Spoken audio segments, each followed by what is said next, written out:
Bueno, muchas gracias.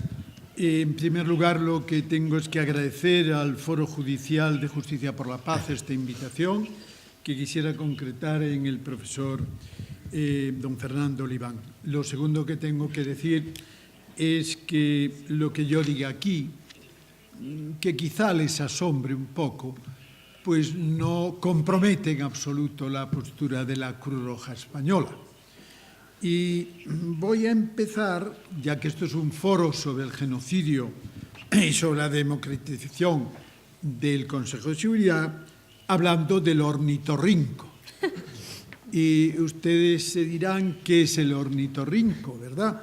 Es un mamífero de la orden de los monotremas que habita en Australia y que, aunque es un mamífero, tiene las mandíbulas ensanchadas y cubiertas por lámina de córnea, lo cual asemeja a un pico de pato.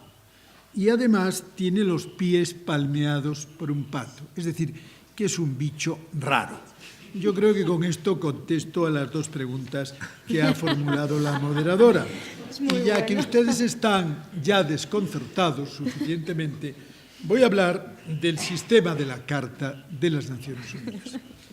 El profesor Carrillo Salcedo nos decía que la ONU es simplemente la cooperación institucionalizada entre los Estados, no subordinados a una autoridad política superior.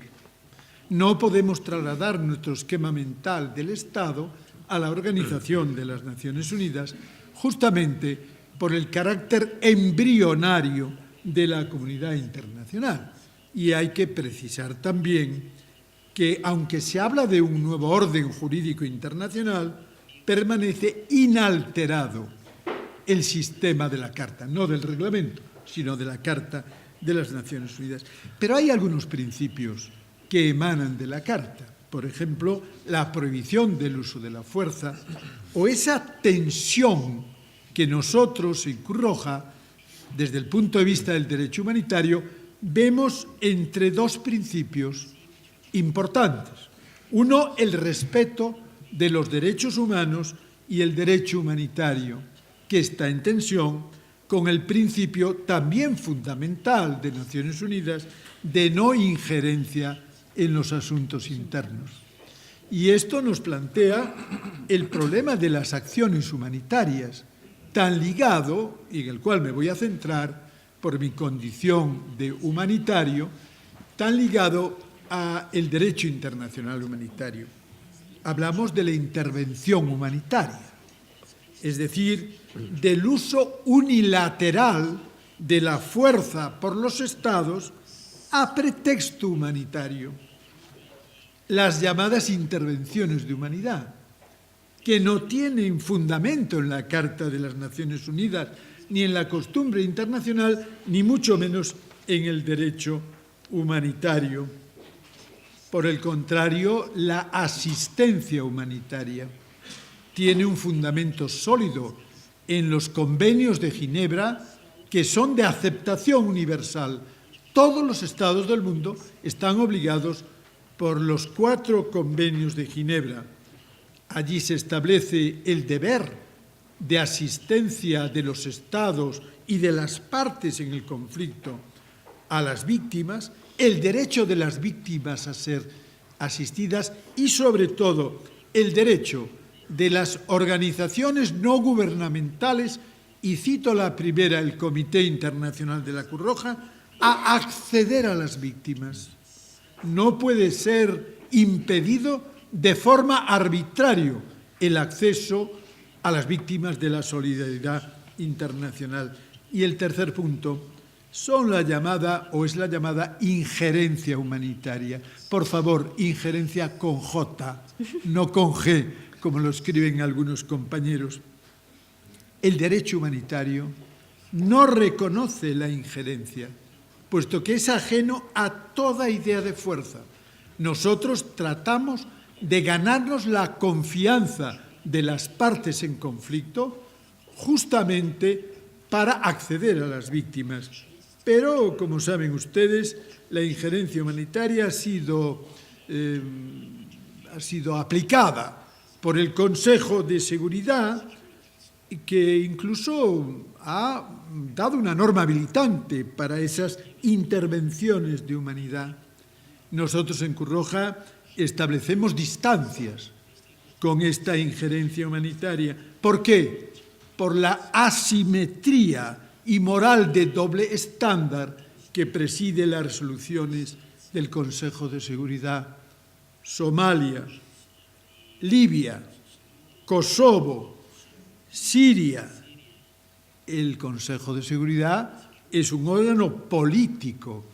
Yo educadamente le llamaría de participación restringida.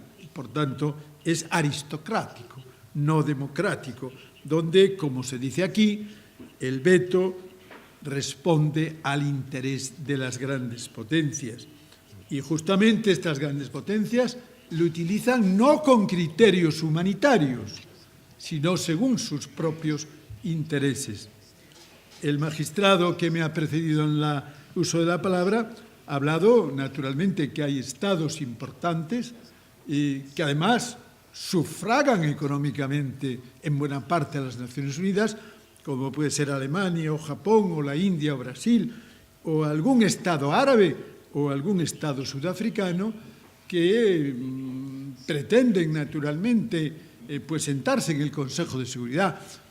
Se ha hablado de la figura de los miembros permanentes sin derecho a veto, pero no olvidemos que el veto está en la Carta de las Naciones Unidas y para modificar la Carta hay que contar con el voto favorable o por lo menos que no exista veto de los 5 miembros permanentes. Y voy a poner 2 ejemplos muy breves para responder a estas preguntas. Primero, es algo de lo que quizá no se ha hablado aquí, la responsabilidad de proteger. Fue una cuestión que nació promovida por Canadá, que fue luego aceptada en la Cumbre del Milenio y que ya ha sido establecida por algunas resoluciones importantes del Consejo de Seguridad. La responsabilidad de proteger enfrenta al Estado con su propia responsabilidad. El Estado no puede cerrar los ojos ante las violaciones masivas de los derechos humanos y del derecho internacional humanitario. Los demás Estados, los terceros Estados, tienen que contemplar pasivamente cómo sus vecinos u otros Estados violan esos principios de la Carta. Esta cuestión que se puso de manifiesto en Ruanda, en Kosovo, en Srebrenica, en Somalia, en Libia, donde se empleó una resolución del Consejo de Seguridad que estaba dictada para proteger a las víctimas y se utilizó por las fuerzas allí intervinientes para favorecer a una de las partes en conflicto. Y allí murió quizá la responsabilidad de proteger. Y la prueba más evidente es que en el caso de Siria, un caso que nosotros conocemos bien, miren ustedes, nos están matando. Están matando a los médicos, a los enfermeros, a los miembros de la Cruz Roja y de otras ONGs como Médicos Sin Fronteras. Nos están asesinando, están bombardeando los hospitales, no por error, sino intencionadamente. Están entrando en los hospitales determinadas fuerzas y asesinan a las víctimas, es decir, a los heridos y a los enfermos. Y ya de paso asesinan también a los médicos y a los enfermeros. Nos estamos quedando sin personal sanitario porque hay que ser un héroe para trabajar en esas circunstancias. Y solo tenemos una Cruz Roja o una media luna roja. Solo tenemos un emblema. Y esto está en las propias Naciones Unidas, que han aprobado la resolución 2286 para poner freno a esta... Pero el nudo gordiano de la responsabilidad de proteger, ¿cuál es? Pues es el Consejo de Seguridad. Se ha intentado decir que se renuncie por las 5 potencias, por los 5P, al derecho de veto en las intervenciones humanitarias. Es decir, cuando el Consejo de Seguridad establece unas precauciones o unas misiones, no se puede vetar una intervención humanitaria y, sin embargo, se veta por los intereses de las grandes potencias.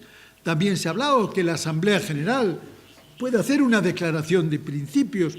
También se ha hablado de las organizaciones regionales o de la actuación unilateral de los Estados, que es contraria a la Carta. Y también se ha hablado, y es otra respuesta que yo doy a esta pregunta, de un tratado internacional. Elaborar un tratado internacional que recoja esa intervención humanitaria que podía ser suscrito por las grandes potencias para evitar su veto en el Consejo de Seguridad. Esta cuestión es una cuestión utópica. Vamos ahora al ornitorrinco. Volvemos al ornitorrinco. El derecho humanitario tiene unas normas aceptadas por la comunidad internacional, por todos los Estados. No faltan normas, sino la voluntad de cumplirlas. Y por eso el derecho humanitario no está fallando su aplicación práctica, porque las partes en conflicto desconocen los principios y las normas que ellos han aceptado. Y para el sistema de eficacia del derecho humanitario hay un trípode, que es, en primer lugar, legislación, normas claras y aceptadas por la comunidad internacional. En segundo lugar, normas conocidas. Si no le explicamos esas normas a los encargados de ejecutarlas, incluida la parte no gubernamental, los actores no estatales, pues no serán cumplidas. Y en tercer lugar, jurisdicción, es decir, acabar con la cultura de la impunidad.